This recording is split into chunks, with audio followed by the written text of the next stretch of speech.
सत्ता गुंजन का जी हमारे साथ जुड़े हुए हैं। गुंजन जी, मेरी आवाज अगर आपको मिल रही है तो अपनी बात को रखिए। उस टाइम पर आपके फोन में प्रॉब्लम थी इसलिए बात नहीं रख पाए थे। गुंजन जी। नीरज जी, देखा जाए बंगाल की बात तो हमने कर ली नीरज जी। अब बात अगर असम की जाए तो हैट्रिक लगती हुई नजर आ रही है। वहां पर हेमंत बिस्वा शर्मा डांस करते हुए नजर आ रहे थे और लगातार चुनाव प्रचार में देखा गया जब वो अपने पूरी ताकत के साथ ये कह रहे थे कि हम फिर से रिटर्न हो रहे हैं, और देखा गया रिटर्न हुए। हैट्रिक किस प्रकार से देखी जाए बीजेपी की असम में? निश्चित रूप से असम के जो हालात हैं, असम की सरकार ने जनता के प्रति जो योजनाएं चलाई, जनता को ठीक लगी और जनता ने उनको फिर से जनादेश दिया है, तो ये मुझे लगता है कि भारतीय जनता पार्टी के लिए एक अच्छी खबर है। जिस तरह से 2014 के चुनाव में लोकसभा में 18 सीटें होने के बाद 12 पे आई थी भारतीय जनता पार्टी पश्चिम बंगाल में, भारतीय जनता पार्टी ने अपने आप को निश्चित रूप से जो विधानसभा के रिजल्ट आए उससे साफ जाहिर है कि भारतीय जनता पार्टी ने अपने आप को स्ट्रेंथ किया और वहां जनता के बीच में अपनी पैठ बढ़ाई, पकड़ बढ़ाई। यही कारण है कि असम और पश्चिम बंगाल दोनों जगह की सरकार भारतीय जनता पार्टी बना रही है। बड़ी बड़ी चीजें, बड़े दावे, तमाम ऐसी चीजें जिनको लेके कहा गया कि हाँ, ये जरूर बात है कि पश्चिम बंगाल हिंदुस्तान का सबसे ज्यादा हिंसा वाला राज्य कहा जाता है, जहाँ चुनाव में सबसे ज्यादा हिंसा होती है, हत्याएं होती हैं, बम धमाका। जब ये तो इस चुनाव में भी हो गया, उसके बावजूद भी जिस तरह से शुभेंदु सरकार को दौड़ाया गया वहां और मारपीट भी हुई और बम धमाके भी एक दिन पहले चल गए, लाठीचार्ज भी तमाम तरीके का हुआ।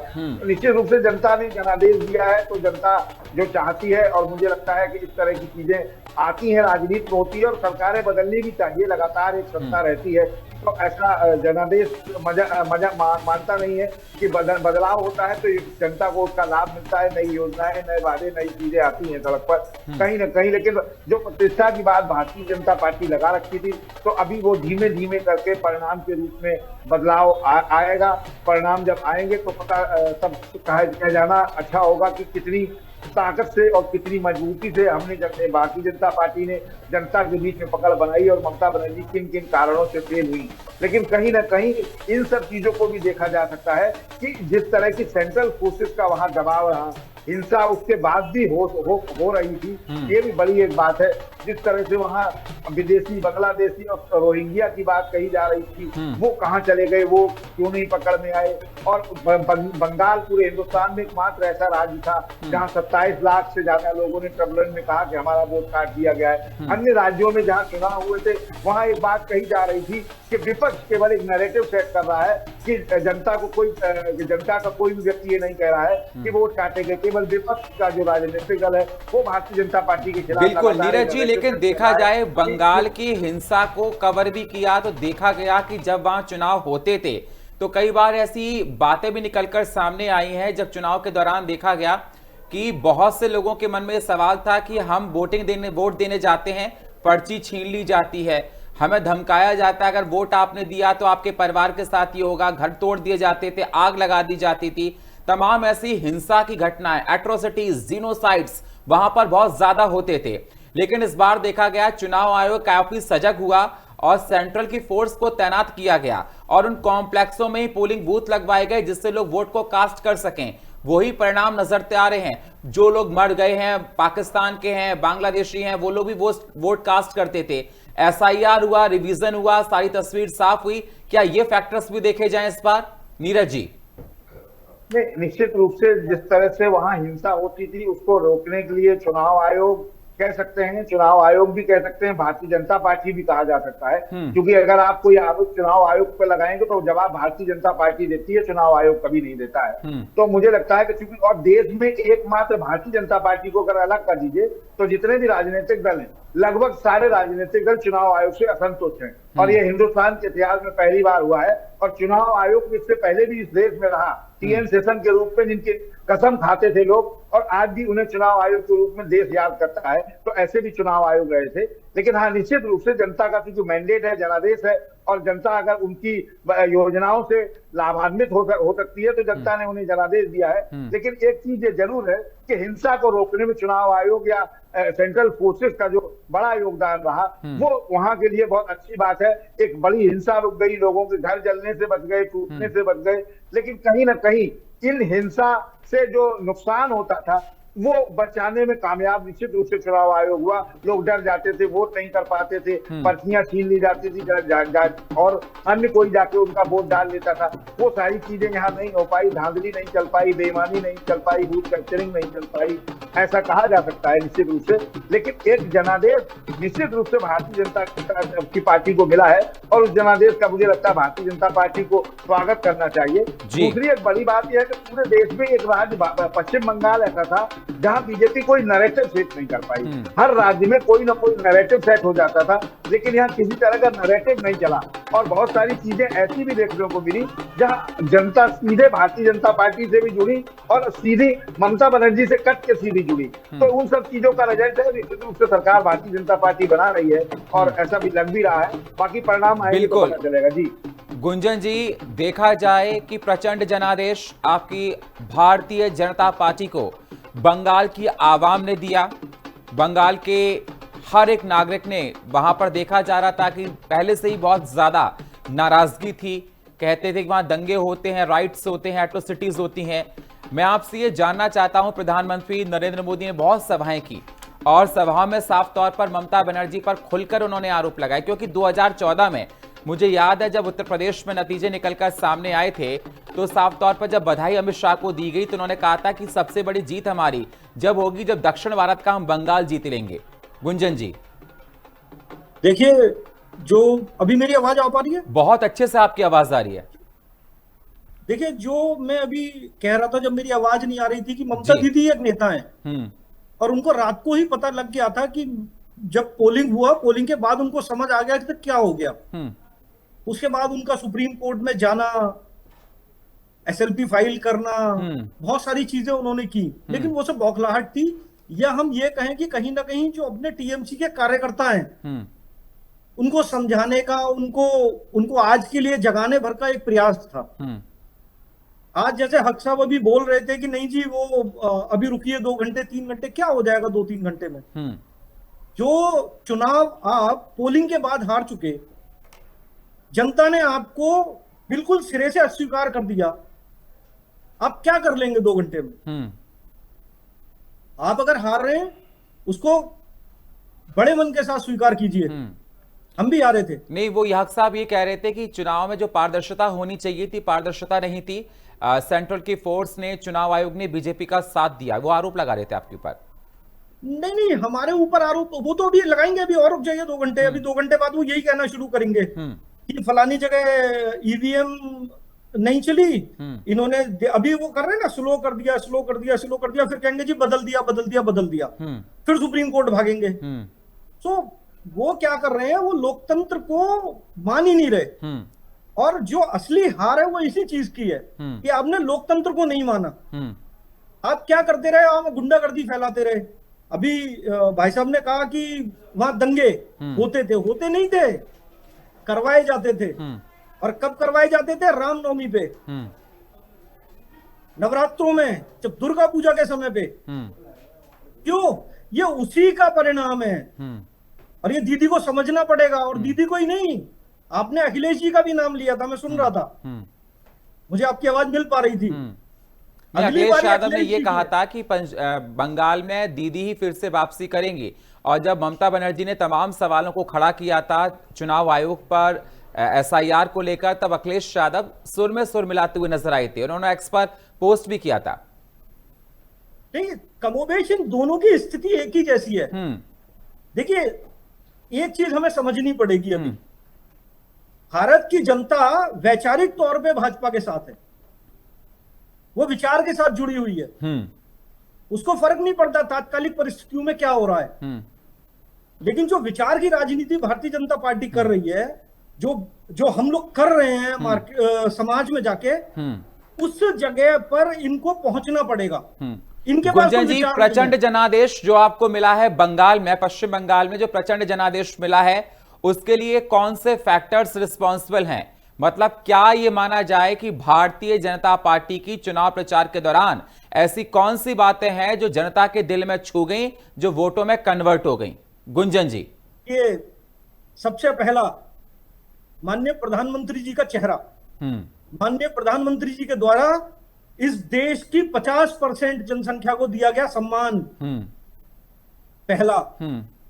दूसरा, मैं आज एक आपके माध्यम से एक बात कहना चाहता हूं, हो सकता है किसी को अच्छी लगे ना लगे। इस देश में अगर सरदार वल्लभ भाई पटेल के बाद कोई गृह मंत्री हुआ ना, तो वो माननीय अमित शाह जी है, जिसने इस देश के लोकतंत्र को बचाने के लिए काम किया है। जिस भय के माहौल में अब तक बंगाल में चुनाव होते रहे, उस भय के माहौल को खत्म करने का अगर किसी को श्रेय जाता है तो वो माननीय प्रधानमंत्री जी और माननीय गृह मंत्री जी को जाता है। और आप पूछ रहे हैं फैक्टर, फैक्टर तो एक ही है, भारतीय जनता पार्टी, कमल का फूल। कमल के फूल के साथ है लोग। आज देखिए आप लोग कमल के फूल का झंडा लहरा के नाच रहे हैं ना, मिठाइयां बट रही है ना, तो कमल का फूल एकमात्र फैक्टर है। ठीक है अजय जी, आपने सुना होगा बहुत अच्छे से। मैं आपसे जानना चाहता हूं, क्योंकि जिस प्रकार से रुझानों में देखा जाए, भारतीय जनता पार्टी बंगाल में फर्स्ट टाइम वहां पर अपनी सरकार बनाने की ओर अग्रसर नजर आ रही है। असम में देखा जाए हैट्रिक लगती हुई नजर आ रही है। तमिलनाडु की बात की जाए, स्टैलिन के हाथ से सत्ता जाती हुई और नया चेहरा जो कि एक्टर विजय टीएमके, जो कि बढ़त के साथ 108 सीटों पर हैं। और पौंडीचेरी में बात की जाए, वहां भी अलायंस के साथ। और केरल में कांग्रेस सरकार बनाती हुई नजर आ रही है। इन सारे रुझानों को लेकर आपका रिएक्शन? देखिए, मैं आपको बता दूं, केरल को भी 5 राज्यों में बीजेपी की सेंट्रल, वो खासतौर से मोदी अमित शाह का चुनाव तंत्र, साम दाम दंड भेद से 5 राज्यों में इन्होंने बड़े प्लान्ड वे पे अपनी स्ट्रेटजी की और उसमें सफल हुए। केरल में भी ये सफल होंगे। केरल में अभी कांग्रेस के अंदर जबरदस्त फूटन होगी। 2 गुट है, एक गुट जिसको बनाने जा रहे हैं ये, उनको ले करके कांग्रेस का कार्यकर्ता विद्रोह करेगा, क्योंकि शशि थरूर भी वहां का जन नेता है। दूसरी आपको बता रहे हैं, तमिलनाडु में स्थिति ये थी कि विजय नंबर 2 या 3 में जाते। उसके पहले मोदी अमित शाह बीजेपी से एक इंटरनल पैक्ट हो गया। ये बिल्कुल फैक्ट है। पैक्ट हो गया कि द्रमुक और अन्ना द्रमुक में फाइट थी। द्रमुक कुछ मजबूत पड़ रही थी। द्रमुक चूंकि इनके सनातन के विरोध में थी, ये सनातन, ये स्टालिन इनका दुश्मन और ये बीजेपी उनकी दुश्मन। इन्होंने क्या किया, टीवीके से बाकायदे समझौता हुआ इंटरनल कि कुछ सीटों में आप और कुछ सीटों में हम। उसका परिणाम भी रहा, टीवीके का अच्छा वो था और ये जीत गए। अब क्या होने जा रहा सुन लीजिए, लगभग 2 मिनिस्टर टीवीके के केंद्र में मिनिस्टर बनेंगे, नोट कर लीजिए। पांडिचेरी में बीजेपी की फुल फ्लेज सरकार बन रही है। और ये बड़ी खबर आपके साथ हम साझा कर रहे हैं। बड़ी काउंटिंग सेंटर के लिए निकली है ममता बनर्जी। बड़ी जानकारी आपके साथ हम साझा कर रहे, वो हमारे काउंटिंग सेंटर की लूट कर रहे। ममता बनर्जी ने कहा शेखावट मेमोरियल काउंटिंग सेंटर जा रही हैं। कोलकाता में शेखावट मेमोरियल मतगणना केंद्र ममता बनर्जी जा रही हैं। ये बड़ी जानकारी आपके साथ। काउंटिंग सेंटर के लिए ममता बनर्जी निकली हैं। तमाम सवालों को खड़ा किया, वो हमारे काउंटिंग सेंटर की लूट कर रहे। ममता बनर्जी ने कहा शेखावट मेमोरियल काउंटिंग सेंटर जा रही है ममता बनर्जी। कोलकाता में है शेखावट मेमोरियल मतगणना केंद्र। मैं आपको बताऊं, शेखावट ममता जहां पे केंद्र है, वहां से ममता बनर्जी स्वयं पढ़ी भी वहां का अच्छे। ममता बनर्जी अपनी जिंदगी की सबसे बड़ी ऐतिहासिक गलती करने जा रही, चूंकि जनादेश है 93% वोट का, 93। इनको खुद मालूम हो गया था बंगाल में हाल नहीं है, भवानीपुर में बैठी नहीं। भवानीपुर में कुछ पब्लिक के लोगों ने ममता बनर्जी से सार्वजनिक रूप में बदतमीजी की, सामने उनको चिढ़ाने के लिए जय श्री राम के नारे, मतलब उनको चिढ़ाने के लिए। ममता बनर्जी तब भी खामोश नहीं, इसलिए ममता बनर्जी जान गई थी मेरे खिलाफ जनादेश हो गया है। अब अगर ये जनादेश के खिलाफ जाएंगी तो ममता बनर्जी बुरी तरह से मात खाने जाएंगी। उसकी वजह हम आपको बतला दे रहे हैं।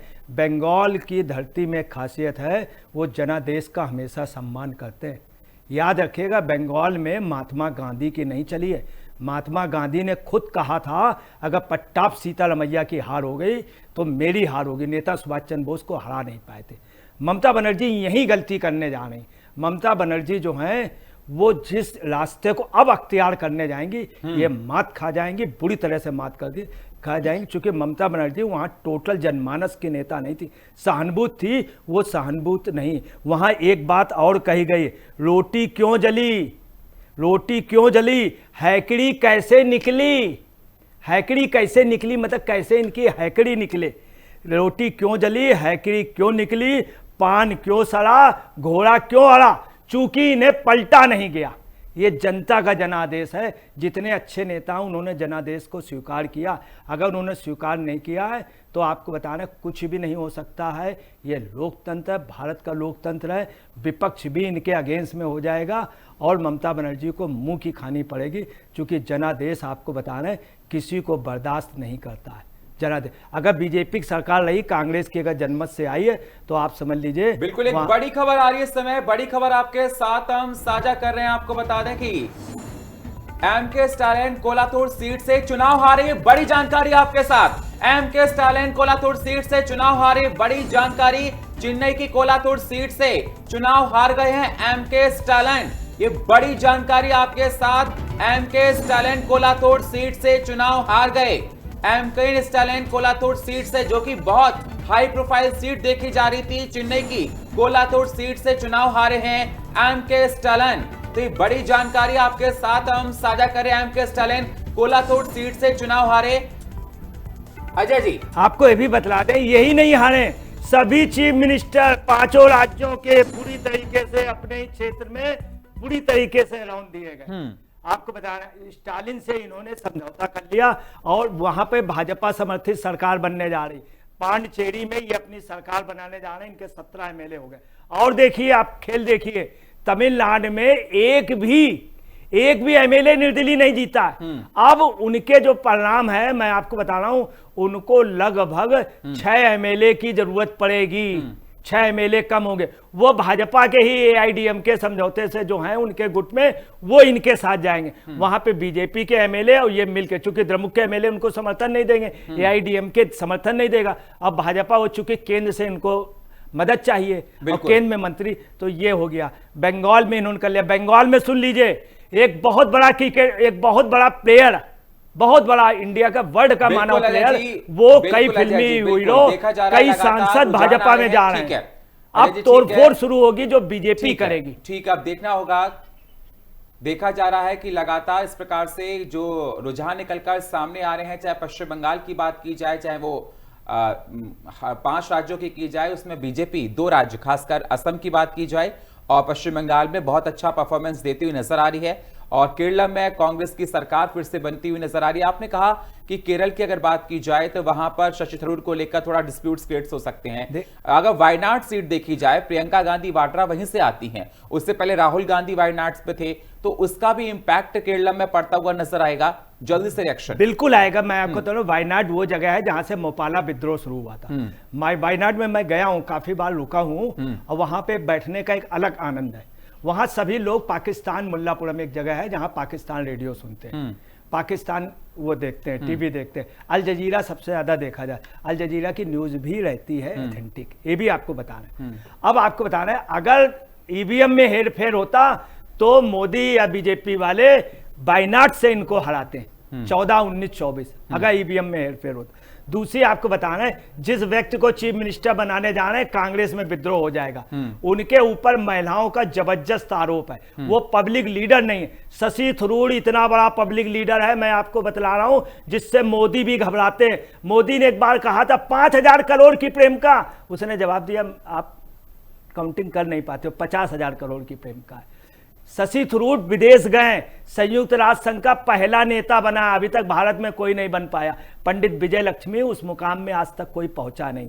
दूसरी आपको बताएं, शशि थरूर कांग्रेस से चुनाव लड़ा था अध्यक्ष पर, सबसे ज्यादा वोट पाया था। यही नहीं, कई बड़ी बड़ी महिला नेता। कांग्रेस खाली हो जाएगी, टीएमसी खाली हो जाएगी। मालूम मोदी जी ने क्या किया, उसको विदेश भेज दिया। ठीक है। उसकी एक बहुत खास लेडी थी, उनकी मैरिज उड़ीसा में करा दी। ठीक है। तो लगातार देखा जा रहा है, रुझान आ रहे हैं और लगातार एफएम न्यूज आपको पल पल की अपडेट पहुंचा रहा है और देखा जा रहा है, हर तस्वीर समय रहते हम आप तक पहुंचा रहे हैं। और बंगाल में, पश्चिम बंगाल की अगर बात की जाए तो बीजेपी 193 सीटों पर रुझानों